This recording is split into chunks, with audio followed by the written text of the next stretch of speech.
Michaud nous emmène en dehors de la ville, à 2 heures de route de Dublin. Il vient d'acheter un corbillard. Un corbillard? On le connaissait comme postman, facteur, mais pas comme croque-mort.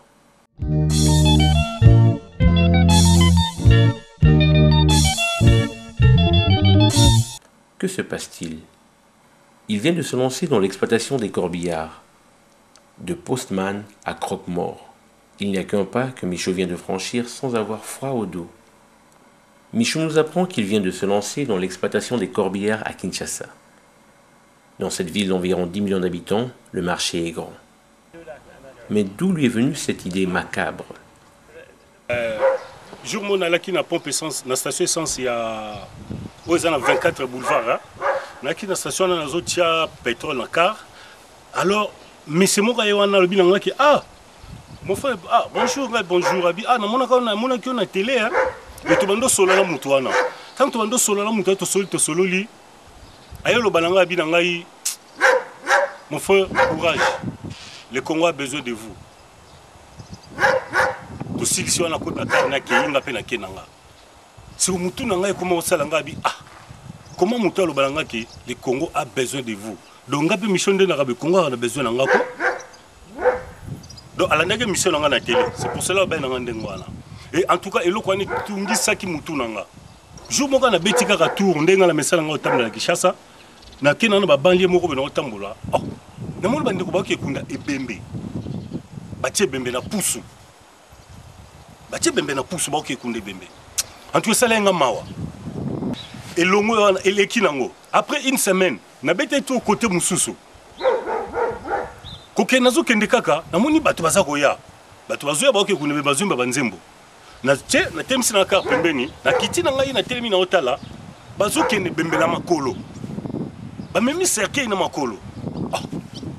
Ba memi na maboko cercle ndi ba memaka na bazomba banzembo. Ngabi bato bakena ngo boyo wapi. Na tuni baboke wapi.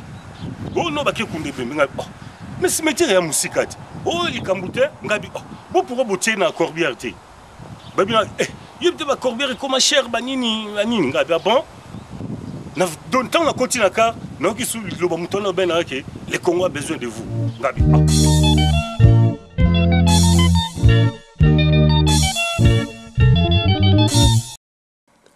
Le malheur des uns fait les recettes des autres. Au moins, avec ce genre de business, la famille élargie aura peur de lui demander de l'argent. Il pourra leur dire « Revenez demain, je dois encore enterrer 2 personnes. » Ou bien « Ces jours-ci, je n'ai pas d'argent, les gens ne meurent pas assez. » Bref, chacun son truc. Le réalisateur de ce documentaire, Maître Jenny, avoue qu'il a eu un peu de mal à entrer et conduire le corbillard. Ça donne des frissons, paraît-il. Ouh. Totu na raté eloko nini mboka esengeli esala pona biso mais totu ne eloko nini ke ngana sengeli na sala pona mboka et après na retourna siko mboka talanga na sali boye esengi siko ni eloko lobi nga otuni ngana eza bien siko yango yo azwi ba corbillard na tie misusu na mai misusu na kin mibale yango yo fona zongo suna tiango donne écouter nga combien est-ce que bandeko oba oke kunda ebembe na makolo oba ubeba kendeko kunda ebembe na pusu ba corbillard nanga pena soki yekin est-ce que ba kokoka ko luango pona ba kunda ebembe mais na zui de on est pas na bango et pourquoi bango ba ko kunda ngote ko somba on a sombiawa yo au moins ba la rebido la rebimiawa la rebi manami balo sans compter les akuna misatu donc siko to tia sikoyo la rebimi wana so na bina douane combien on a déjà bimisi na douane siko l'état ce que l'on siko l'état sala pona ngai so soki na kenango est-ce que ezali pona na tiango na primo ya se mutu no so alzwaka ou bien il faut na lukana récupérer là pona sombiango za sikate eza sikate za ba sachete malgré tout état ils ont mona bien ka état car eza bien tout banini mais eza sikate mais siko la ro na bimisi est-ce que na ki so na bimisi d'abord ko tiango na mai plus ou moins il faut au moins 2100 € pour na tiango na mai 2100 € pour na tia caro e kota na mai tala mulayi nango tala ni nango il faut 2100 €. Pour na benga ba caro e memaka wana pour na ba ko zwango ba memango tina entrepôt kuna faut na futa 200 €. Pour na ba memelanga ko bandana entrepôt kuna tina port il faut na futa sous 200 €. Sans compter prix na sombi 200 mai finalement on a combien. Alors à part est-ce que on a côté na douane si l'état peut à ça la exonération na ba corbière té si que tant on comme na ngosiko na Kinshasa si on a tiens on a pris boni est-ce que bato makolo ba ko penza ko luango lisusu. C'est ça les problèmes. Ngasiko na sali faut l'état soit aider. C'est ça. Parce qu'il y a la question n'est pas que c'est mais na sali déjà pas si que l'état me faut aider ngai. Voilà. Même sous la pluie, Michaud est déterminé à rassembler l'argent nécessaire pour financer ses corbillards au Congo. C'est un exemple parmi tant d'autres. Les Congolais de la diaspora se sacrifient pour rassembler un peu d'argent et investir au pays. Mais aucune exonération douanière ne leur est accordée, ni même une petite exonération fiscale. Comme beaucoup dans la diaspora, Michaud rêve de retourner au Congo un jour. D'ailleurs, il s'y rend souvent en vacances pour étudier le terrain. Comme avec ce ballon, Michaud jongle entre son travail de facteur et ses ambitions de devenir un grand entrepreneur au Congo.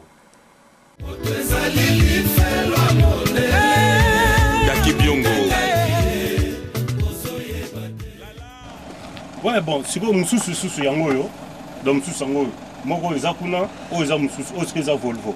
O eza Volvo, wa mususu ya Opel. Donc c'est ça quoi. Donc to buna to bagami baloyo, to me moto tina ekendeka na mboka quoi. Yana donde na zaboye, pour la sabilo ke tanga ba poto ali fait la mundele. Na la muka 4h du matin. Na la muki na laver na ke boulot na sisi boulot, bu na leki yango ti na ndenge na uti. Et puis na province, na province. Na diblente na la province. Na province, donc na esko pona aussi ça va masono ça va caro. Donc yana ba na via poto eza ntsakave. Via poto c'est pas facile que oh boy bani te. Choisir. Donc ce problème na ngara ilo na zolela yende likamba douane. Si on a ce qu'on a comme la moment na comme ce qu'on a tant ce qu'on a roulé pour la douane. Donc faut douane l'état soit aider biso pour la douane parce que état de l'or à bureau ça là.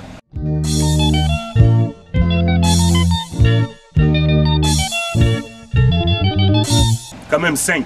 Tu comptes 5. 5 misabit. Donc cela veut dire 5 chauffeurs. 5 chauffeurs on a payé baza siko on a 5 donc, on a un chauffeur, on a un chauffeur. Donc, cela veut dire comme il y aura 10 personnes. On a déjà 10. Na 10, on a un chauffeur, tu peux faire moi si moko. Donc, plus baboy chauffeur, tu peux moi si moko. Donc, comme il y aura 20. Donc, comme il y aura 20. Donc, 10 bassi, 10 mibali, et ça il y aura 20. Si tu as bango, tu peux faire mi balé na moko. Banescom balé comme à combien? Donc plus ou moins 40. Hein? Donc tu as 40. Est-ce que tu as comme 40 wana? Si on a deux mécaniciens, na tia pembeni. Na so ba on a pesa bango pekaka. Moi si na moi na ta moko. Combien de personnes? Plus ou moins 46 hein. Si on bota mutu mo quand même que ameka ko aider 46 personnes qui chassent. Kana diminuer pour moi chômage.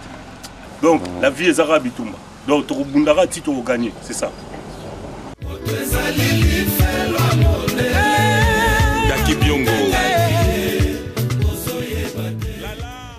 En Irlande par exemple, pour tout Irlandais qui monte une société, le service d'impôt, l'équivalent de notre Direction générale des impôts, en sigle DGI, ferme un peu les yeux la première année fiscale. L'État est conscient que les débuts ont toujours été difficiles, donc on encourage les individus à devenir des entrepreneurs. Il y a même des cours qui sont donnés à très bas prix sur le marketing, la gestion, l'informatique, etc., etc. Tout ça pour encourager l'entrepreneuriat. Voici une idée que le Fonds de la promotion industrielle, le FPI, pourrait imiter. Le FPI pourrait aussi créer une section spéciale pour la diaspora. Pourquoi pas? D'ailleurs, les mauvaises langues racontent que les expatriés obtiennent facilement des prêts auprès du FPI, alors que les autochtones sont obligés de se débrouiller tout seuls. À la propre pour la ça bien quoi. Tout le monde mboka quand même tout temps mon paya moko bazapen ayepe na kati mboka amoni pe moi et loko soke ko kunde be batali pe boye. Azo on peut na valeur. Hein? Il faut te respecter ba mort quand même. Alors le se te respecter ba mort. Tous aura pe bloquer zo me ba on peut na moi valeur. Alors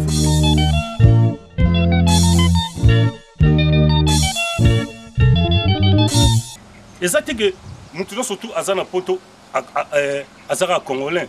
Ba msusuka suite à la situation de route na poto et c'est que moi nationalité peut changer et changer mais yo mo biga ke makila na ngai mutolu na ngai eza na Congo donc okende ka mboka na yo mais suite à la nationalité ba visa ba nini yango mo te compliqué mutako ke tam suki mpona sala 3 mois mais azwaki visa ya 1 mois tango luka zonga suna poto moi complication suna ba aéroport ba bloko na nyonso mais ce privilège mo ezalaki ke non okiko ya na yo ke na yo zongi na yo et ça la paie bien ils ont avantage hein t'as sonné tinga beno no potana na boy ils appellent na msusu kuto ba leki nga kuto danger belé ou ba leki nga na poto mais a mona tam su mo sala ngo zati ah ko zora su ba visa wana a mona ba visa wana tezo compliqué mais so ba bloka visa ba tia ka pembeni que aux congolais ya kamboka na sans visa mais à tous un passeport étranger mais au yamboka na sans visa et ça la bien et ça bien penza et bien bon ya ba biloko c'est ça mais toujours meka nazo meka na bi kenzamba osala nde to kanaki. Danny's a cool dude, man. Il faut reconnaître que le transport public à Kinshasa dépend en grande partie de ces Congolais de la diaspora qui essaient de se faire un peu d'argent en envoyant régulièrement des taxibus, des taxis ou des camions pour assurer le transport de la population de Kinshasa.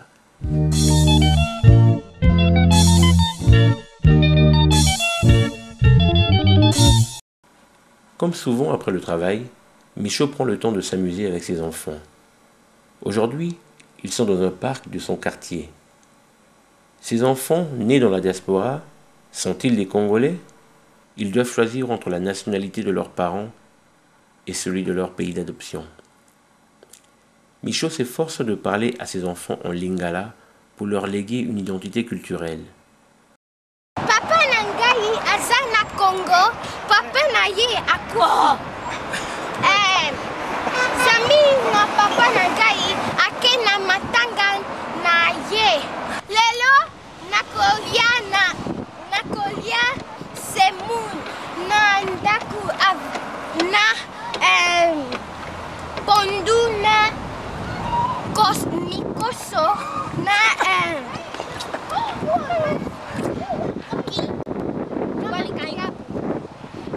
nazo exemple ya ndeko na moko boye Willy Mosel mwana na ya liboso bana na ana bana ya mapasa mibale mapasa mususu komo na ye mbo mosengo mususu komo na ye mpia mosengo ata zino moko donc baka mususu eza simple photo nga to lekisango pona ezalaka bien et permet et ça la bana bien parce que bana na so ba ekoko yo mutu pena immigration fandi ba peso pe passeport au talipe mpia mosengo au talipe na oh allons-y pour beteli entre au visa na sili na retour au visa na sili il faut foutre mbongo mpia mosengo a foutre mbongo mbongo mosengo a foutre mbongo mais bazata ba comme le ba Rodrigue ba Cédric tu vois c'est normal te donner ba blog sous photo lembisango pour na ko sala bien pour mbongo comprendre donc nous ont expliqué les a pas chez ça là parents na poto concernant ma visa c'est ça yango longa na lobby dans le lobby là on a sens wana quoi. OK papa la gai na sala ka na poste. Daddy! No! Daddy! Irlandais, car nés en Irlande, ces enfants sont perçus par certains Irlandais comme des Congolais, étant donné leur couleur de peau. On leur rappellera toujours qu'ils sont d'origine congolaise. Paradoxalement, l'État congolais ne les considère pas comme des Congolais et ils doivent demander un visa pour aller au Congo. Surtout que le visa congolais est l'un des plus chers du monde. Un couple avec 3 enfants devra payer environ 425 €, soit 608 $, rien que pour un visa valable 1 mois. Si c'est un visa express, c'est 110 € par personne, soit 550 €, donc 786 $ rien que pour le visa. Et je vous épargne le prix du billet et l'argent pour les dépenses de séjour, sans compter les cadeaux pour la famille élargie. Ce n'est pas donné. Ne sont-ils pas les deux à la fois, Congolais et Irlandais? Michaud aimerait que l'État congolais admette la double nationalité ou, en attendant, accorde un visa permanent aux Congolais ayant changé de nationalité pour des raisons pratiques. Car en réalité, ils sont restés Congolais de culture et de cœur. Un visa permanent accompagné d'une exonération douanière pour ceux qui veulent investir et créer de l'emploi même avec leurs petits moyens. Voici la meilleure façon de gagner la sympathie de la diaspora.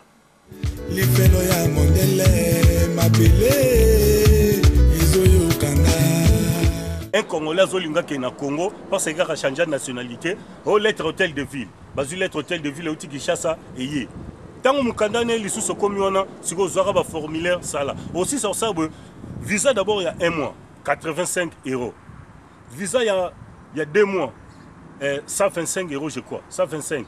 Sikoyo, banda hotel est-ce que sonne tu bois 4-5.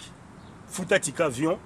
Zoa sigo 4-5, au sali calcul, Zoa mikanda na ke oso yo tata mutokendeki, il faut peut moins 20, Zoa mikande utagishasa eya, okoma la combien pour na visa pamba, donc ya bino ça, au même ça fait 1000 € pe baby pour na bokena nte, mais 1000 € wana, na gishasa soko biko kena, ozo matano à l'aise, car na 1000 € wana, au sali si déjà batu combien na 1000 € wana, na rozo même batu so batel malibosa boulangerie, ya mapa, na pesi bakomi batu nanga, na 1000 € wana, comme si ba mon bon nanga, et puis batu ba roko ya te.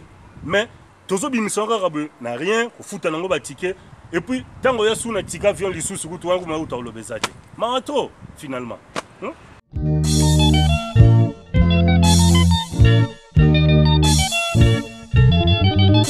tona bane belé bana poto ba linga pe ba ya pe bamboka mais ceux qui parents sali calcul kara makamugara ya ba visa na no pamba au moins papa lembi na ye.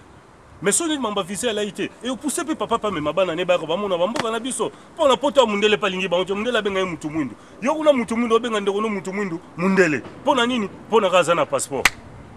Eza bien te.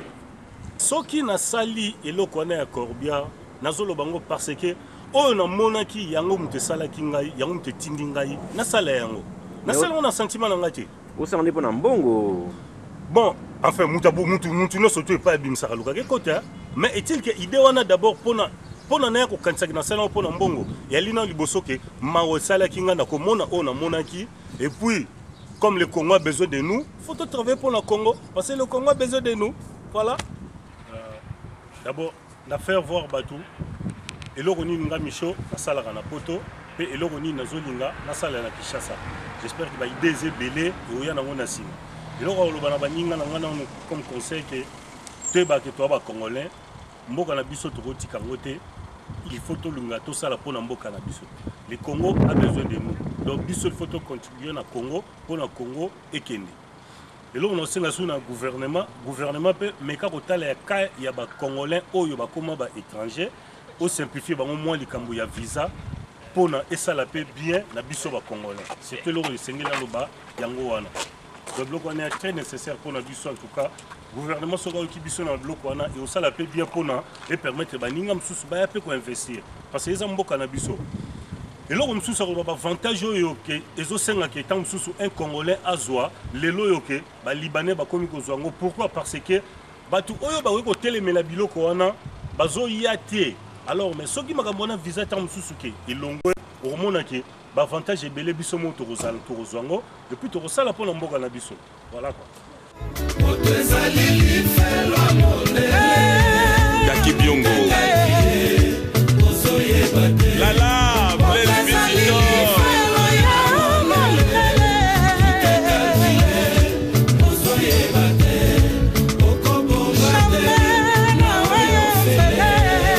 Zozo Omokoko na Jean-Jacques Kongolo.